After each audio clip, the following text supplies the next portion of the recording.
to the computer. Okay, and just a quick announcement. So there will be no seminar at our regular time next month for people who are watching this recording on YouTube or on our SIG website. Our next talk will be by Viraj Panya on January 24th. It's a special talk. It's a special slot. And then in February, we'll be back to our normal schedules. So talks on the first week.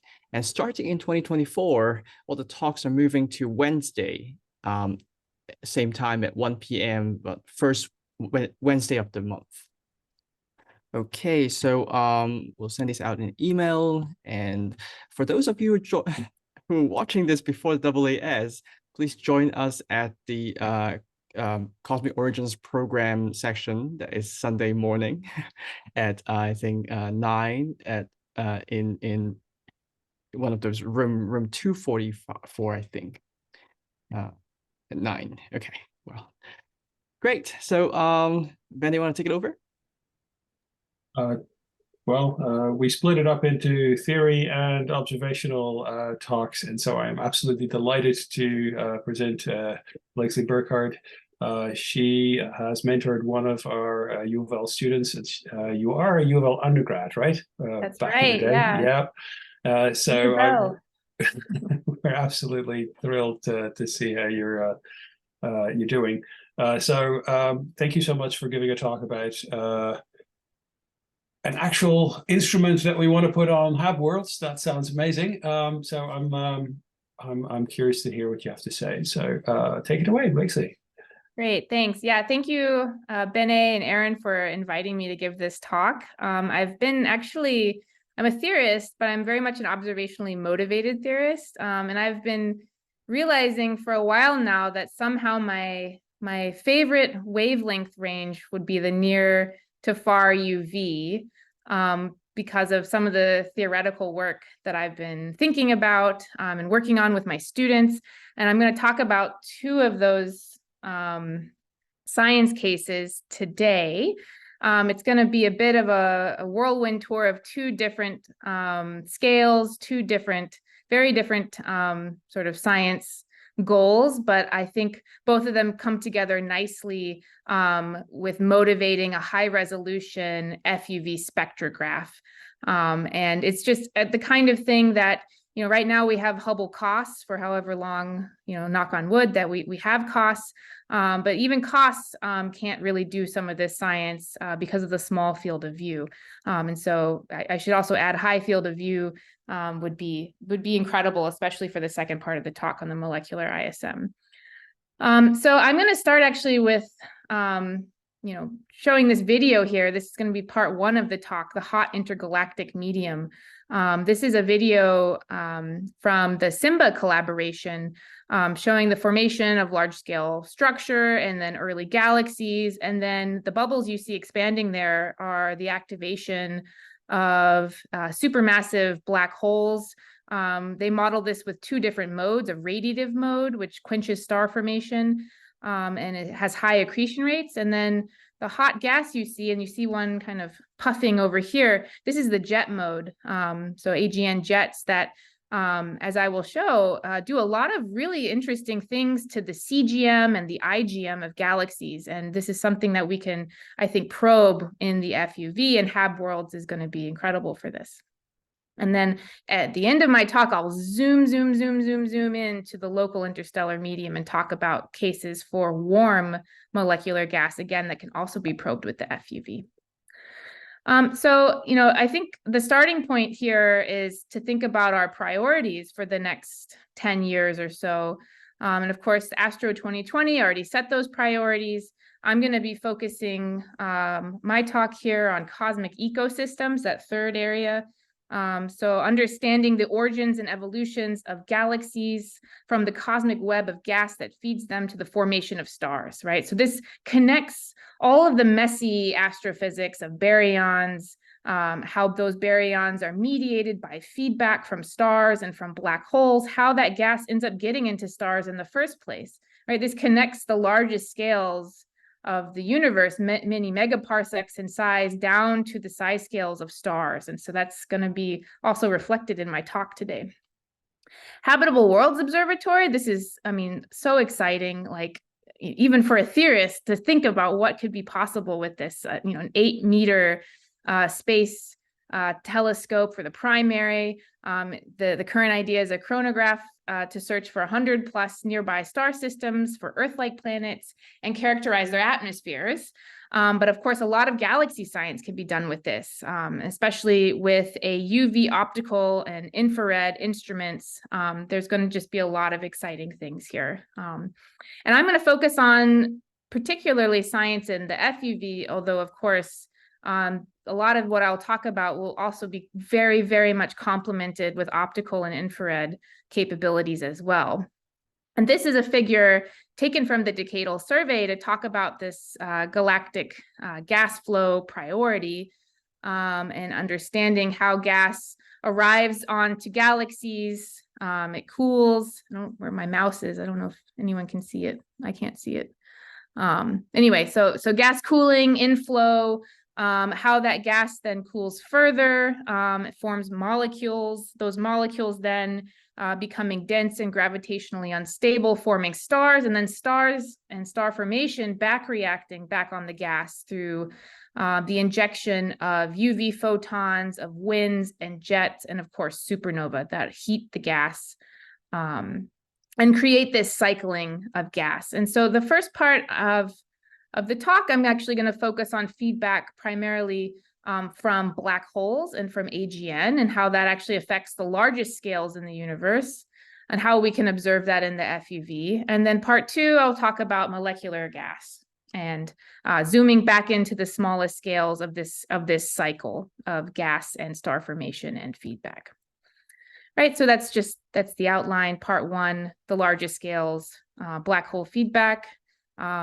Primarily probed from the low redshift Lyman-α forest, and I'll remind everyone what that is. And actually, even if you work on the Lyman-α forest, typically people work in the optical. So people are primarily ground-based observations of absorption line spectroscopy in the optical, probing redshifts of about 2 to 6. That's kind of the classical Lyman-α forest. I'm going to be talking about the low redshift forest, which the only way to do that kind of science is essentially the rest frame UV done from space. And then part 2, I want to talk about molecular gas. So very, very different scales, very different sort of science goals. But molecular gas not probed by cold, dense CO, which is usually the standard way to probe molecular gas, but actually observing the warm H2 at the boundary layers of clouds. I think this is an underutilized molecular gas probe, underutilized partially because of the observational difficulties. And I think this is a real opportunity for the next generation telescopes to look actually directly at the H2. Okay, so what's the Lyman-α forest? This is kind of the standard video to remind everyone what the forest is. You have a background quasar, and the light is passing through the intervening neutral hydrogen, which is very, very little neutral hydrogen, but there's still some there in the intergalactic medium. And as it passes through the gas on its way towards us, the light is absorbed. And that absorption pattern of Lyman-α is redshifted along the way. And so you get this beautiful forest of absorption lines that's seen in the so-called Lyman-α forest.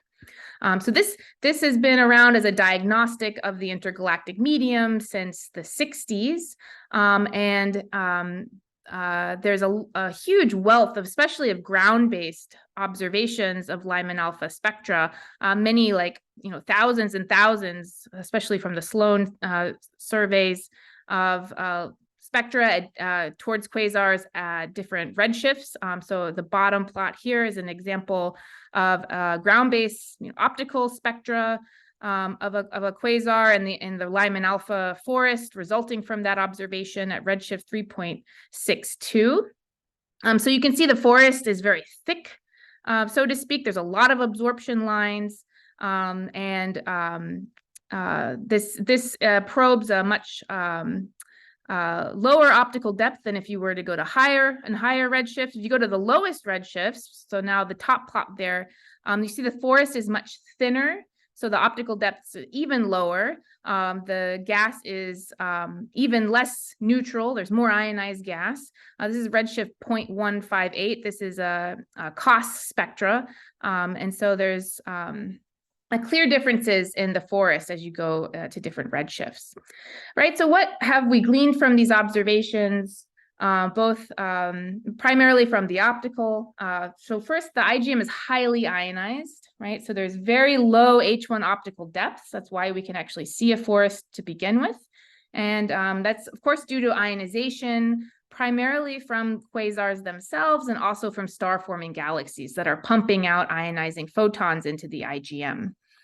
Through the Lyman-α forest, we've also been able to probe the end of reionization. So that's around redshift of 6. We start to see what's called a Gunn-Peterson trough, where there's just no more absorption lines, and the optical depth becomes optically thick. And so the neutral fraction is increasing, and therefore we actually can probe that directly with Lyman-α forest absorption towards redshift of 6. So that's also another exciting insight that we've gained from these kinds of observations. And here's an example of that kind of spectra, where you see the end of the Lyman-α forest due to neutral, the IGM being primarily more neutral. What else have these observations done for IGM science and for cosmology? Well, I mean, one really incredible thing is the agreement between cosmological dark matter lambda CDM simulations, even early on in the 90s, and the observations of the Lyman-α forest from the ground. And this is a really beautiful and famous example by Hernquist and collaborators, showing an early lambda CDM simulation where they just had dark matter distribution and then a UV background that sets the ionization equilibrium between the gas and the ionizing photons, and how much neutral gas versus ionized gas you're going to have in the simulation. So they just assume there's a background distribution of ionizing photons. And so at the time, Hart-Maddow 1996 was the most updated model.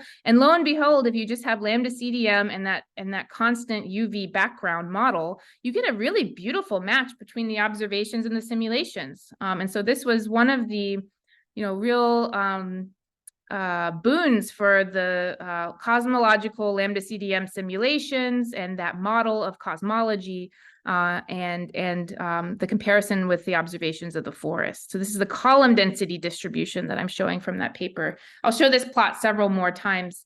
The column density on the x-axis, and then the number of absorbers per unit column density on the y. And so you see this beautiful agreement between the points, which are the observations, and the lines, which are the numerical simulations. And of course, since the 90s, this agreement just persists at high redshift. High redshift here being kind of redshifts of like 2 to 5 or so.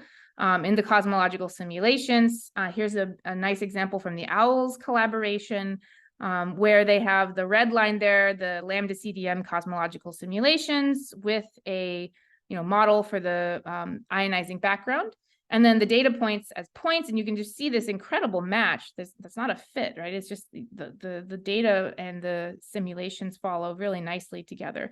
So this is really like strong evidence that the IGM at these redshifts is very ionized. There's balance between heating from photoheating and cooling from adiabatic expansion, and the density distribution of the neutral gas is really set by the dark matter distribution, right? And from here, you can do precision cosmology. If you really believe this is a good model, then you can start to use the Lyman-α forest to understand, if there's deviations from, warm dark matter, cold dark matter, the mass of the neutrino, baryon acoustic oscillations. There's a whole, field that's using precision cosmology in the forest, which is really exciting.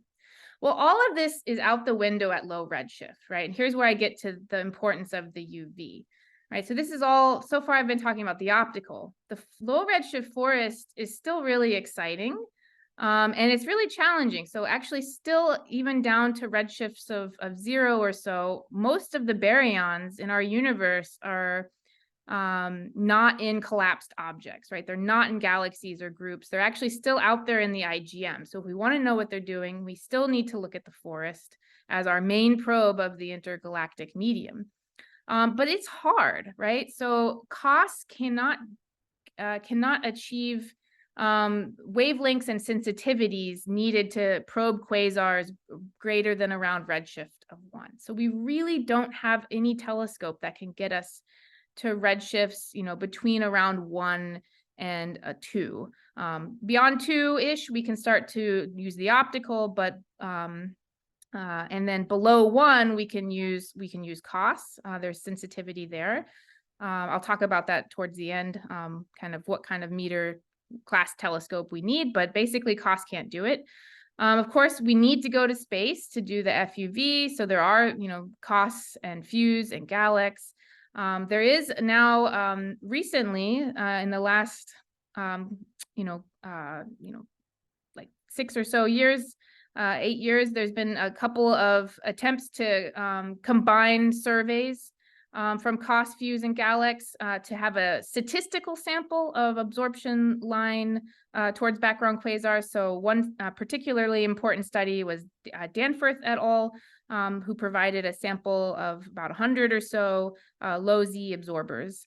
And then, of course, the final reason that this is hard is that cosmological simulations, it's known that baryonic feedback effects become more pronounced as you go to lower redshift. Especially for the IGM. So it's been known for a while that shocks from structure formation can heat the gas. But these effects, maybe primarily are more around the halos and not out into the IGM proper, but still it starts to get more and more messy as you go to low redshift. So what does, for example, the column density distribution look like at low redshift versus high redshift? We'll recall at high redshift, so redshifts, again, 2 to 6 or so for the forest.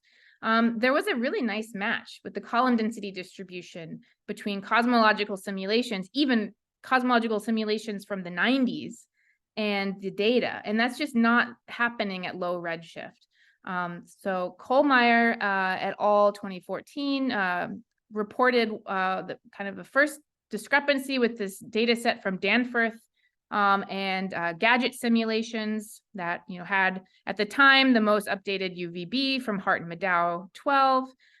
They don't match at all. So the plot here I'm showing is the COS UV data from Danforth in the magenta points, and then the original simulation from Juna Kohlmeier and her collaborators in black there. And so there's this big offset, which it was suggested at the time that in order to match, right, to get the black line to match the magenta points, to create that blue line there, you needed to increase the UV background by a factor of 5. So finding a factor of 5 more ionizing photons by redshift 0.1. Which this, what does that look like? If you're not used to looking at column density distributions, it looks something like this. So the dimly lit case on the left there, showing more neutral gas. And then when you increase the number of ionizing photons, less neutral gas, only the more dense filaments remain. And so you see that on the right there. So that's what it would visually look like, a factor of 5. So this is like a pretty dramatically different IGM distribution of neutral to ionized gas, and hard to find a factor of 5. Since then, the UVB models have been updated, none of them having a factor of 5 more than Hart-Maddow 12, but having a factor of around 2 to almost 3. And then the rest of the piece of the puzzle here with matching the forest to the cosmological simulations does seem to have an importance with the feedback. And in particular, the AGN feedback. So here's a study that my group did back in 2017, where we looked in the illustrious, the original illustrious simulation, cosmological simulation that has a model for AGN feedback. And you can see the effect on the neutral gas here. So with AGN feedback, significantly less neutral gas in the IGM than without AGN feedback. And this is because in the ionization equilibrium, not only is there, of course, an important contribution from the UV background, but there's also a temperature dependence that enters through the temperature dependent recombination coefficient.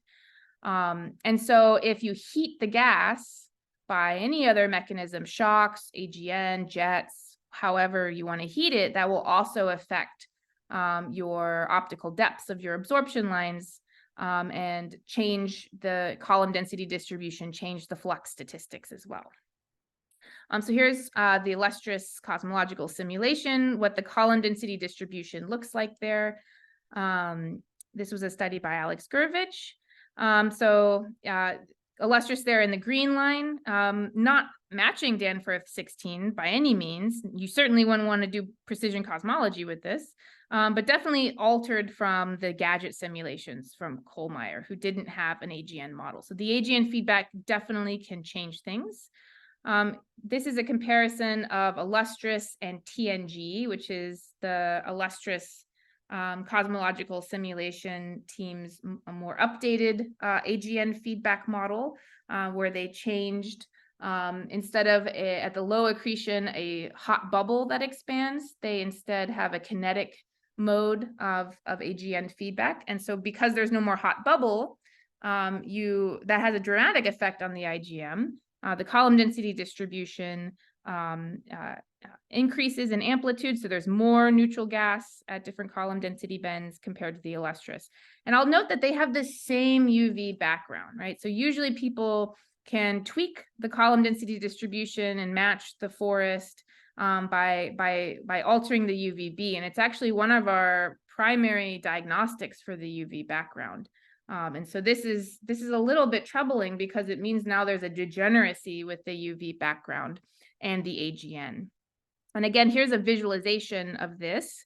Illustrious and illustrious TNG, the first column there showing the difference in the column density of those two simulations, so dramatically different at redshift of 0.1. And then also the temperature distributions, right? Dramatically different. If you look at a high redshift, right, where, you know, originally there was no problem in the optical, the simulations and observations matching very well, there you don't see this dramatic difference, right? So this, the right panels there are redshift of 2 for illustrious and illustrious TNG. Again, they have different AGN models. They have the same UV background, and the temperature and column density distributions look very similar. So something is happening between redshift of 2 and redshift of 0.1 that's completely altering the IGM in these simulations in terms of the gas distribution, in terms of the temperature, and it is because of the AGN. And so right now we have no real good way of probing this. I'll also point out that there's different AGN models, different simulations that actually include AGN jets. And we know AGN have bipolar jets. We see this in many examples, M87, Cygnus A. I'm showing these gorgeous radio synchrotron observations. And I love these because they're, you know, the black hole is at, you know, AU, you know, 100 AU or so size scale. And its feedback can energetically affect megaparsec scales. These are connecting the largest and smallest scales in the universe. And so one of the simulations that includes that is the SIMBA cosmological simulation. And here are the jets, the jet model, really in this case, aggressively putting out heat into the IGM. And you can see that in the video. This is the same video that I showed at the start of my talk. And so we've been looking at this simulation with my amazing student, Megan Tillman at Rutgers. And we find actually the best agreement of any of the cosmological simulations without doing any tweaking whatsoever with the low redshift Lyman-α forest to Danforth 16 with that simulation. So that's the black line there, the SIMBA fiducial model. So there's a really nice match. If we turn off that jet mode, then, and we just have a radiative mode for the AGN feedback, we no longer have a match. So it seems potentially that the jet mode is particularly important, right? And we can also study this redshift effect. So going from redshift of 0 to, let's start that again. So 2, right? So this is SIMBA and illustrious TNG, right? In this case, we've given them the same UV background. So then one of the primary differences here is the AGN model. So at redshift 2, the column density distributions are very similar, as you might expect. And then as you go down to lower and lower redshift, this heating effect becomes more and more pronounced in especially in SIMBA. So the AGN, the importance of the AGN model, the feedback model of the black hole starts to become extremely important for understanding how the forest properties are going to change. So this is, again, somewhere around redshift 1 to 0, this effect becomes extremely dramatic. So the good news is maybe you can still do your precision cosmology with the optical forest, but the forest becomes potentially degenerate at low redshift with the feedback model. I want to wrap this part of the talk up quickly, but I do want to say that we're studying the effects of the feedback model on the forest with thousands of simulations using the CAMEL simulations. This is a suite of simulations. If you haven't heard about it yet in this series, you'll hear about it later. It's simulations that alter the feedback, the supernova and the AGN feedback. With this suite of simulations, we can actually study in the SIMBA model or the TNG model the effects of increasing the energy and the momentum of the feedback. So here's an example with SIMBA showing if we tweak the jet speed of the AGN, that can have a dramatic effect on the Lyman-α forest column density distribution, but not so much the momentum flux. So again, we could potentially constrain and characterize feedback with the IGM now. We also find, those maybe surprisingly, that the stellar feedback, the black hole feedback, can also have an effect. And this has an effect because the supernova feedback can suppress the formation of the black hole and can also suppress the growth of the black hole. And so if you change something about the black hole growth, you'll change the forest. And so the Lyman-α forest at low redshift really is linked, seemingly in these simulations, with the feedback properties. And I'm going to show this really quick, and then I think this is the last bit for this part of the talk. So this is changing the supernova feedback, right? Not the black hole feedback, but changing the properties of the supernova feedback, the strength and the energy and so forth, changes the number of black holes, right? So this is the high supernova energy or high supernova wind speed, and fewer black holes, a different Lyman-α forest will appear because the gas is not as hot. Versus the opposite case, or the fiducial case, wind speed, you get a different kind of temperature and density distribution in the IGM from changing the way the supernova interact with it. So what will habitable worlds do? Well, primarily it will increase the number of QSOs we'll be able to look at beyond redshift of 1. Right. And so with an 8-meter class telescope, we'll actually be able to start to have the sensitivity to probe redshift of 1 and beyond quasars for the forest and populate that part of the forest and understand, at what redshift this effect is really kicking on, in what kind of halos, connecting that with also metal lines in the CGM.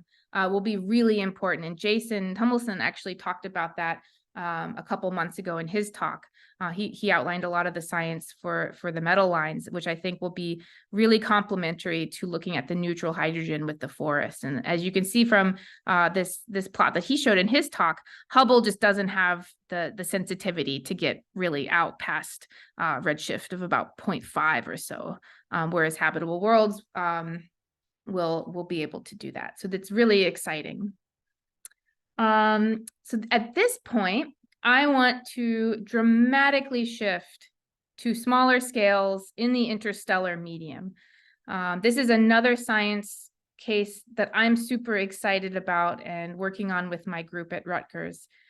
to study molecular hydrogen and molecular hydrogen directly through its fluorescence in the UV. So this is H2 that's been pumped, UV pumped into an excited electronic state and then cascades down in the FUV with really a beautiful number, thousands of lines, which we're not able to unfortunately see currently.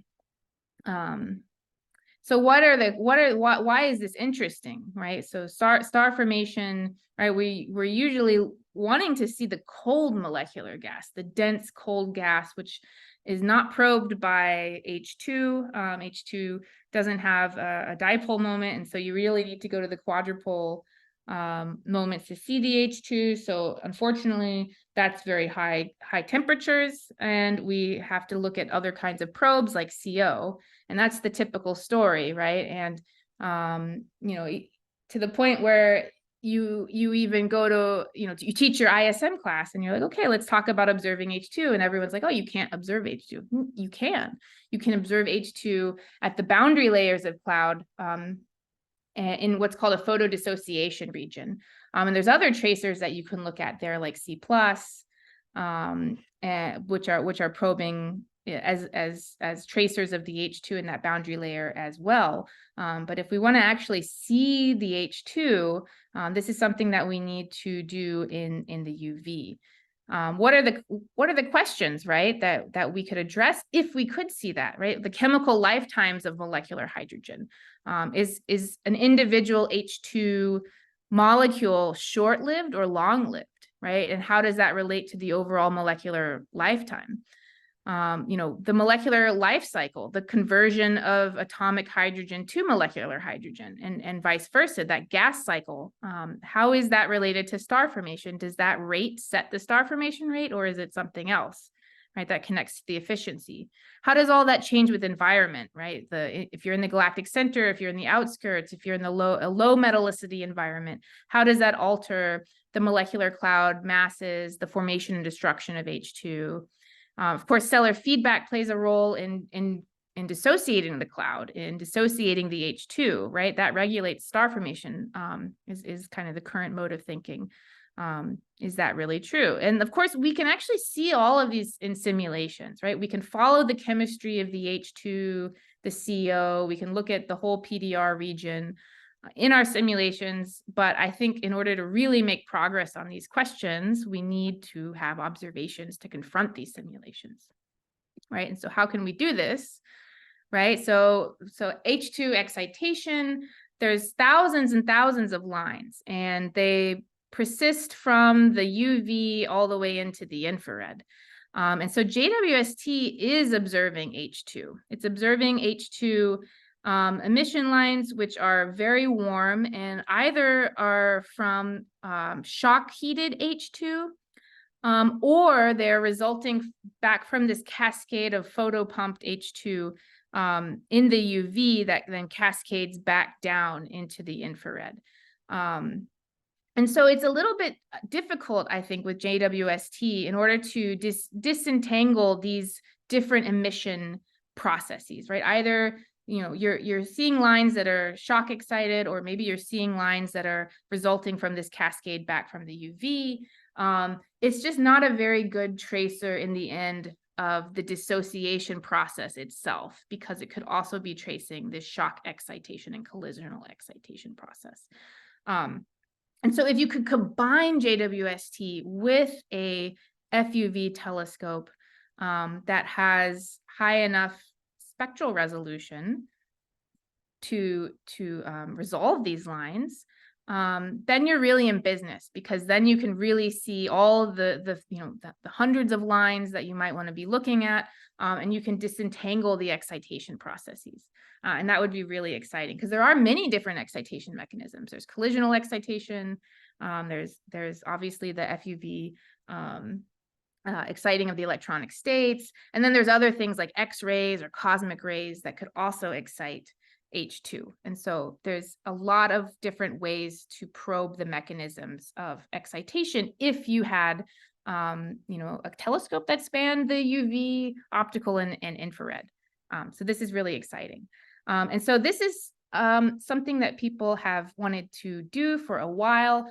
COS can do a little bit of this, but COS has a very tiny field of view. So you really you never ever will be able to map molecular clouds with COS. And so a large field of view coupled with a high spectral resolution would be able to get you this regime of H2 and really trace these photo dissociation boundary layer.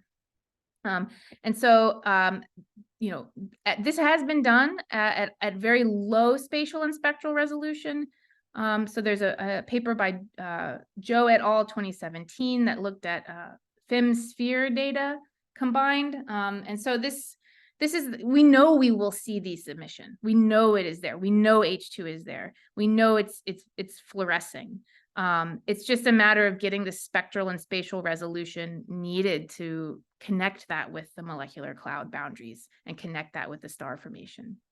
And so I was part of a proposal to look at this with a MIDEX mission called Hyperion. We submitted for the MIDEX in 2021. We were rated category 1, but not selected. So we're going up, I think, for a SMEX when it comes up next time around. But this is the kind of maybe precursor for habitable worlds that could be achieved at much lower cost if you had a FUV spectrometer with a long slit, like 70 arc minute slit, to do some kind of mapping of clouds. And with sensitivity and spectral resolution required. So R of about 10,000 at least would be the kind of spectral resolution you'd want to achieve to resolve the H2 lines.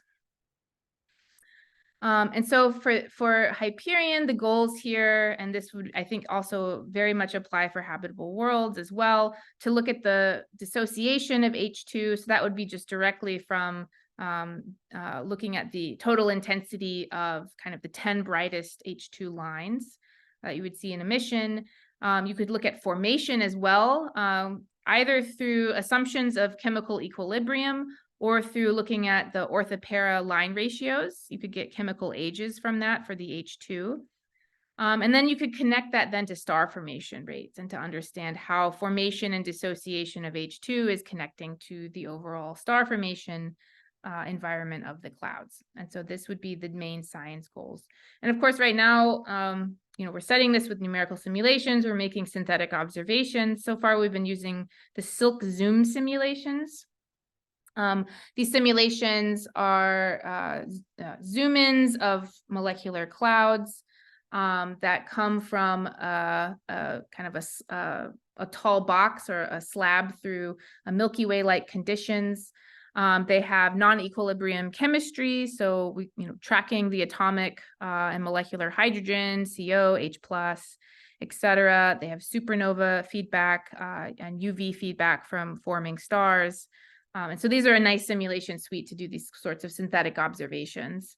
And this is just a little primer on how we do those synthetic observations. So we can follow H2 formation. So Silk has a formation rate coefficient, and we can track the kind of ground truth direct formation rate, and then sort of a synthetic observation, either through direct radiative transfer, or we can look at a synthetic observation that we would apply for Hyperion, where we would assume chemical equilibrium and calculate the formation rate using the column density of atomic hydrogen and an assumption about the number density times the formation rate coefficient.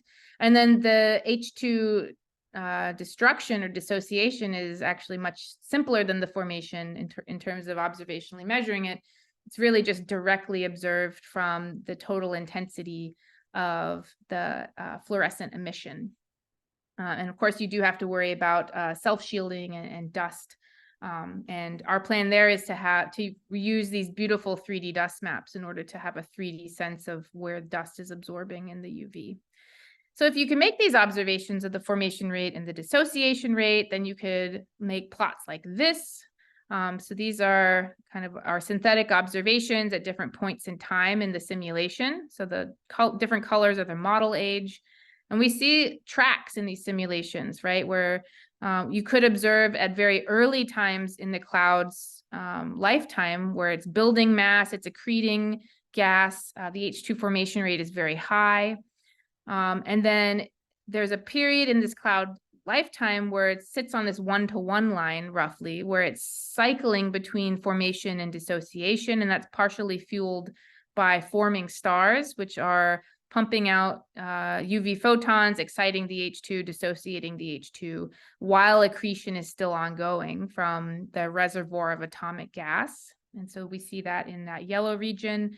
And then, of course, finally, at some point, the clouds dissociate. And the dissociation can be,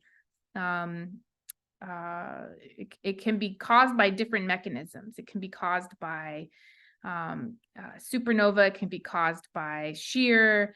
So there's different ways that we can finally populate this dissociation region. Finally, just mention that we are going to try again for the SMECS coming up. It's, I think, been pushed back to 2025 due to NASA budget issues. But we, I think, can achieve these goals that Hyperion had for the H2 formation and destruction in molecular clouds for a smaller cost cap. What was driving the mid-X, 300 million cost cap was looking at H2 dissociation around protoplanetary disks. So for that, we needed an R of 30,000. But I think we can do this science that I just talked about with a much lower resolution spectrograph. And with that, I will conclude.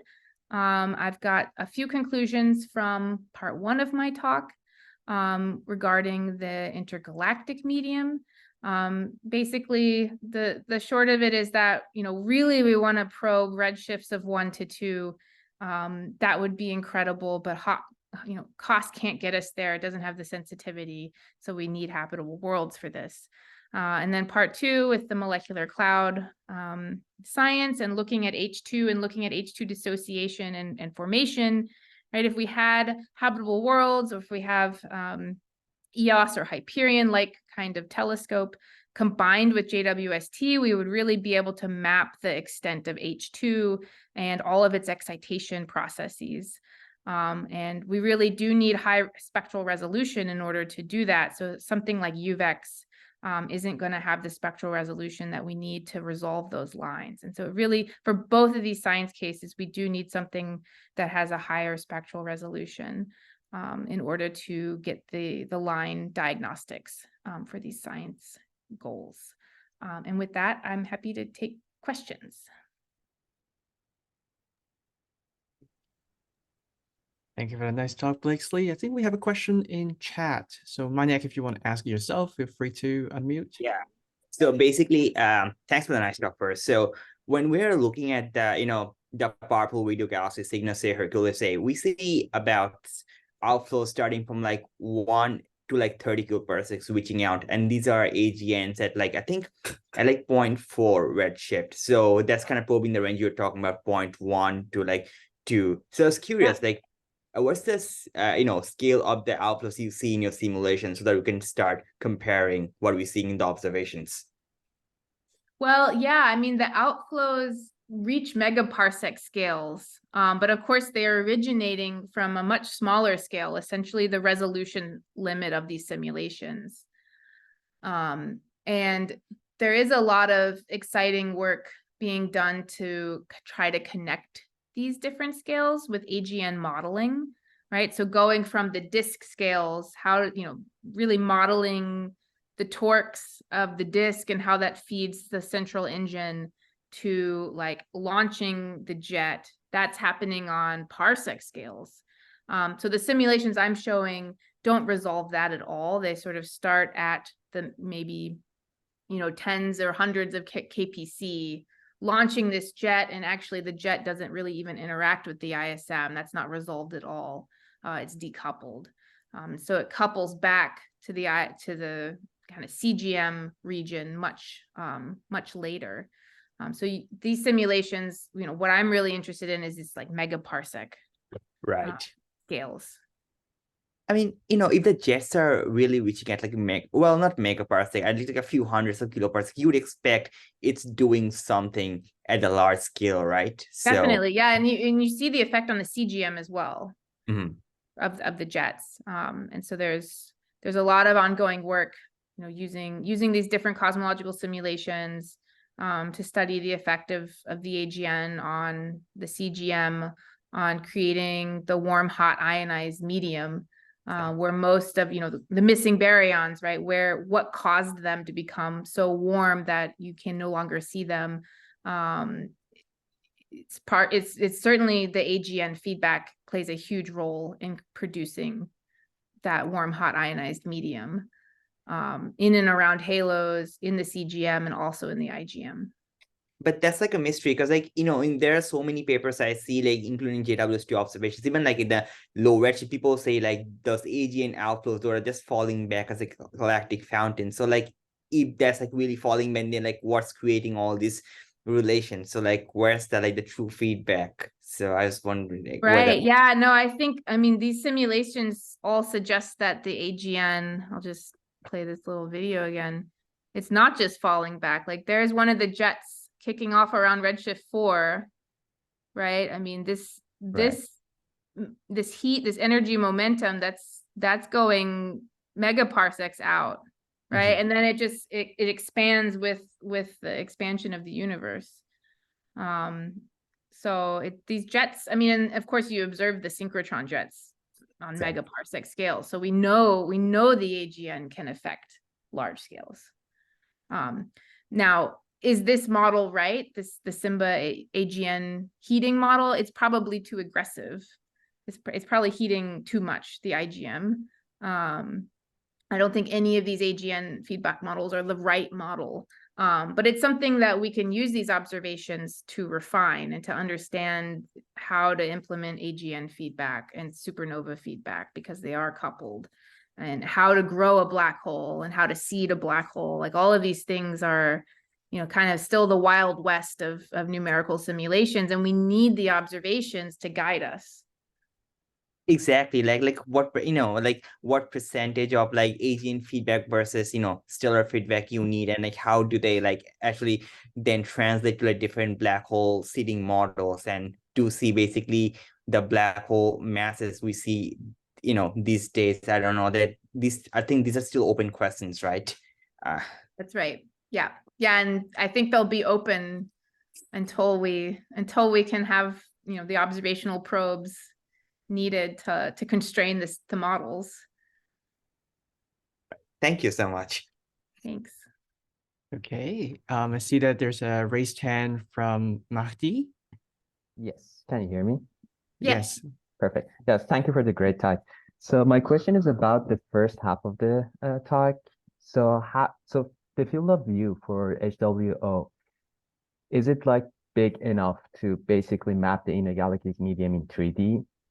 I can imagine like if you, instead of like quasars, if you observe like other type of galaxies, like I don't know, Lyman-α galaxies.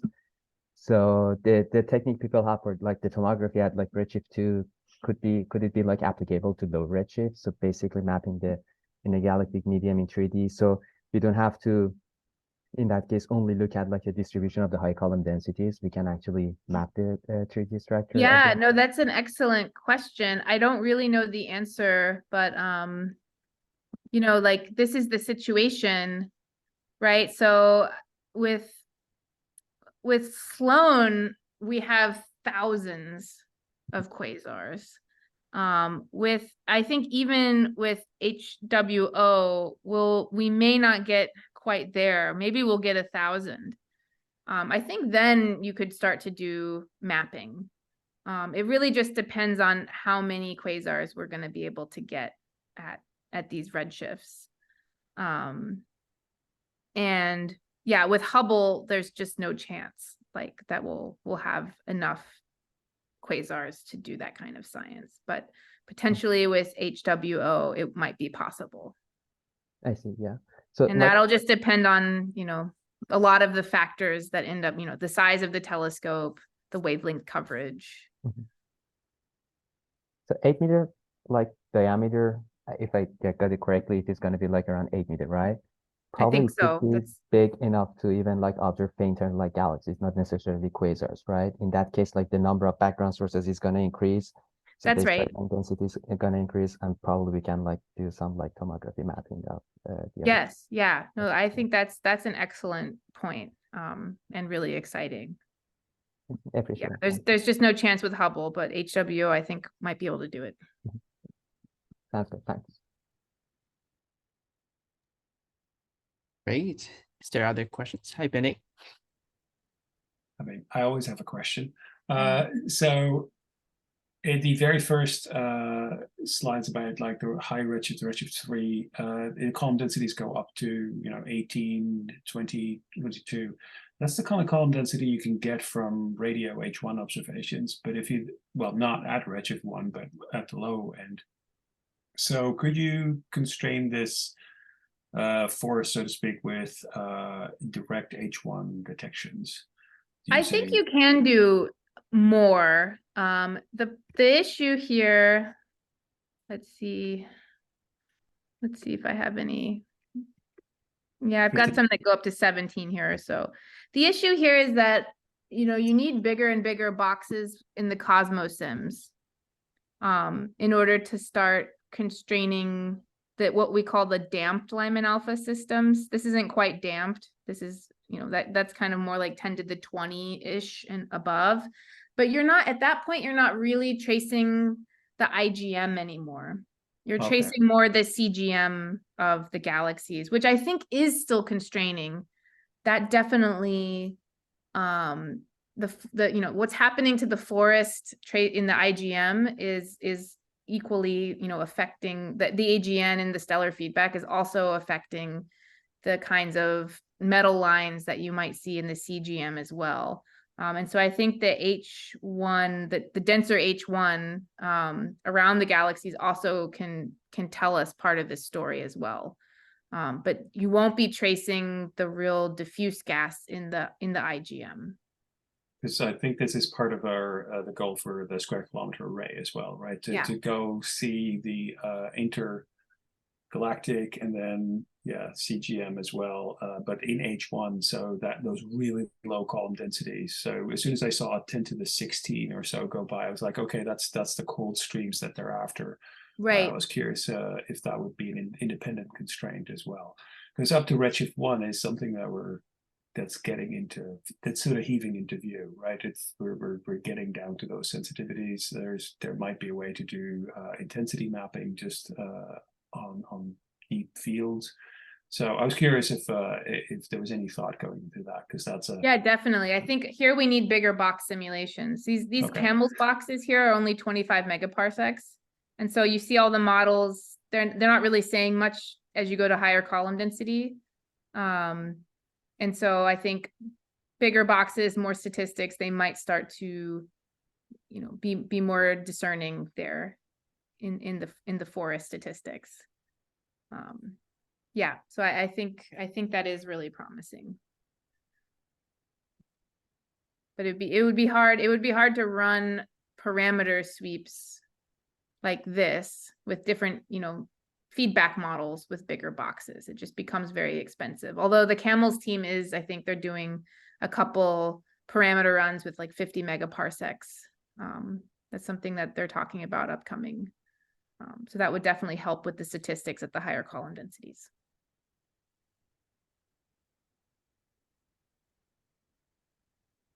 Great. Any other questions from the live audience? If not, I think we can wrap this and give everyone a few minutes back. So for people who are watching this recorded talk and missed, I guess they won't be missing the beginning, but hey, if you're going to AAS, join the COPAC session. Our next talk will be on January 24th, starting 2023. All the talks will be on Wednesday instead of Tuesday, still at 1 p.m. And I'll see you all again on January 24th, I guess. Anything that I missed, Benny? Okay, good. Yep. That's it. Right. Thank you all. Thanks. See you again. Good New Year. Bye-bye. Bye. Thanks. Bye.